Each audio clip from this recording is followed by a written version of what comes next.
Wenn du aus deinem Boot die optimale Leistung herausholen möchtest, dann ist dieses Video genau richtig für dich. Beginnen wir mit dem Segeltrim. Für einen effizienten Vortrieb sollte das Großsegel immer eine gute Profilierung aufweisen. Spanne dazu die Latten mit Gefühl.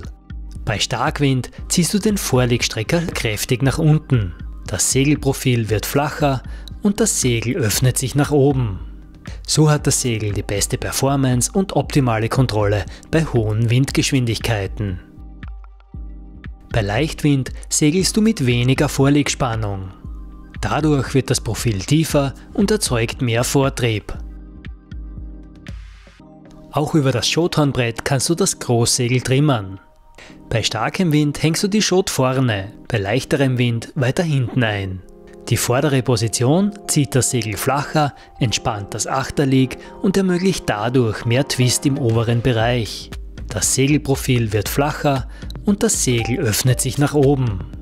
Dies ist bei höheren Windgeschwindigkeiten vorteilhaft.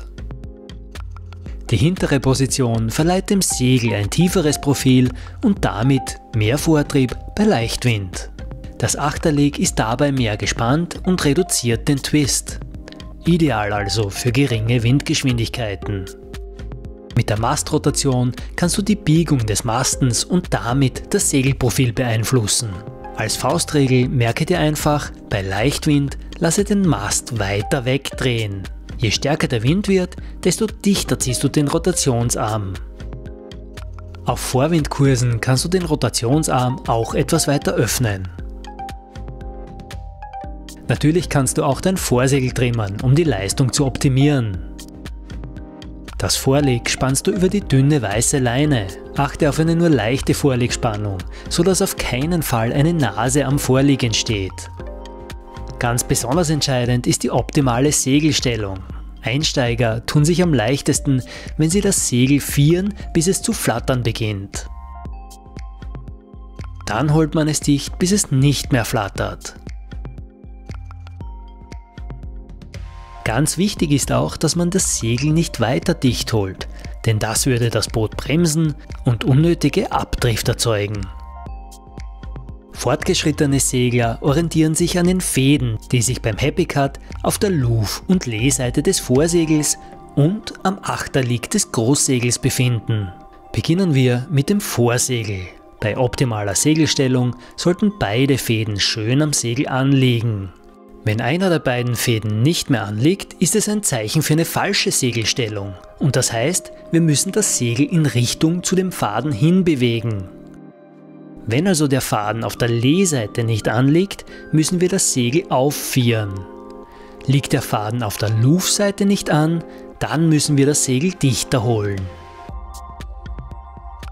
Die optimale Stellung des Großsegels kontrollieren wir über die Trimmfäden am Achterlig. Zeigen beide Fäden gerade nach hinten, kann die Schot dichter gezogen werden.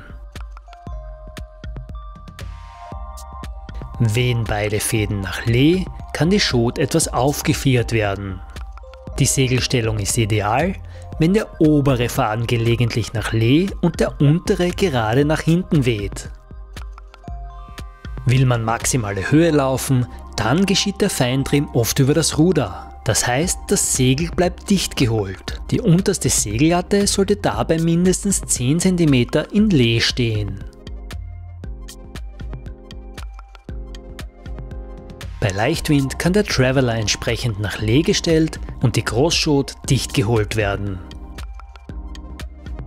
Bei stärkerem Wind kann für eine optimale Anströmung des gesamten Großsegels mehr Twist von Vorteil sein. Dazu stellst du den Traveler etwas nach Luv und führst die Großschot so weit auf, bis die unterste Segellatte wieder ca. 10 cm im Lee steht. Nun twistet das Großsegel oben, wo der Wind stärker ist, mehr aus und wird dadurch noch besser angeströmt. Der perfekte Kurs wird jetzt über feinfühliges Anlufen und Abfallen beeinflusst. Liegen die beiden Fäden des Vorsegels auf der Luv-Seite nicht mehr an, dann fällt man leicht ab. Reißt die Strömung auf der Lehseite ab, dann luft man an. Der maximale Kurs am Wind sind ca. 50 Grad. Bei Welle und Starkwind wird der Kurs etwas tiefer sein. Bei Flachwasser und Leichtwind kann der segelbare Kurs auch etwas höher sein. Wenn du zu hoch am Wind segelst, erkennst du das daran, dass das Achterlig des Vorsegels zu flattern beginnt. Wenn du diesen Kurs trotzdem beibehalten möchtest, ist es empfehlenswert, die Achterligleine des Vorsegels leicht anzuspannen. Dadurch reduziert sich das Flattern und das schont das Material. Wenn du beim Aufkreuzen viel Höhe gewinnen möchtest, kannst du sehr hoch am Wind segeln. Allerdings wird das Boot dann auch langsamer. Bei einer Regatta musst du versuchen, die ideale Mischung aus Höhe und Geschwindigkeit zu erreichen. Auch mit der Stellung des Schwerts kann man den Bootstrim optimieren.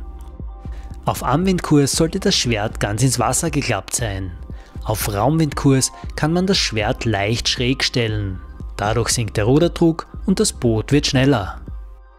Schlussendlich ist auch der Gewichtstrim ausschlaggebend. Hier gilt, auf Anwindkurs sollte die Crew weiter vorne sitzen.